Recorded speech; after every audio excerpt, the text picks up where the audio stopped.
আসসালামু আলাইকুম। আমার ছেলে কাচ্চি বিরিয়ানি খেতে চেয়েছিল। তো কাচ্চি বিরিয়ানির প্রসেসিং যেহেতু অনেক লং, আমি সবকিছু দেখাতে পারলাম না। শর্টকাটে একটু দেখিয়ে দিচ্ছি। ১ম এ কিছুটা আলু ভেজে নিলাম। তার আগে কিছুটা বেরেস্তা করে নিয়েছিলাম। সেটা আর আপনাদের সাথে শেয়ার করলাম না। যেহেতু সবাই জানেন কিভাবে বেরেস্তা করতে হয়। আর মাংসটা আমি ৪ ঘন্টা মেরিনেট করে রেখেছিলাম। মেরিনেট করে কিছুটা আমি কষিয়ে নেব। তার আগে আমি পোলাওটা রান্নার জন্য বসিয়ে দিলাম। 70% সিদ্ধ হলে মাংসের মধ্যে দিয়ে দিব। তো হয়ে গেছে আমার মাংসটাও কিছুটা কষানো হয়ে গেছে। মাংস থেকে যে পানিটা বের হয়েছে সেটা দিয়েই হয়ে যাবে কাচ্চিটা। তো আমি উপর থেকে পোলাওটা দিয়ে দিচ্ছি আলুটা সহ। যেহেতু কাচ্চি বিরিয়ানির মশলাটা দিয়ে মাংসটা কষিয়েছিলাম, মেরিনেট করে রেখেছিলাম।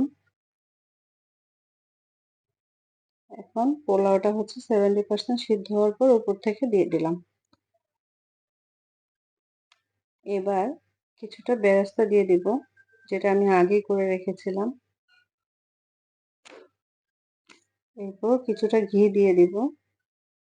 কাচ্চি বিরিয়ানিতে ঘি তো মাস্ট দিতে হবে, না হলে সুন্দর হবে না, স্মেলটা ভালো আসবে না। দিয়ে দিলাম একটু জর্দার রং, সামান্য একটু পানি দিয়ে গুলিয়ে রেখেছিলাম। উপর থেকে আরো একটু বেরেস্তা দিয়ে দিলাম। এবার আমি এটা দমে রেখে দেব। 40 থেকে 45 মিনিট পর আসলাম। আপনারাই বলুন কেমন হয়েছে। যেহেতু আমি কাচ্চি বিরিয়ানিটা ফার্স্ট টাইম রান্না করছি, আমি জানি না টেস্ট কেমন হবে। আপনারা দেখে বলুন কেমন হয়েছে। যেহেতু খাসির মাংস আমার বাসায় অনেকেই খায় না, তাই আমি মাংসটা কষিয়ে নিয়েছিলাম। অনেকে হয়তো একবারে দমে বসিয়ে দেন। আমি আর ওই রিস্কটা নিলাম না।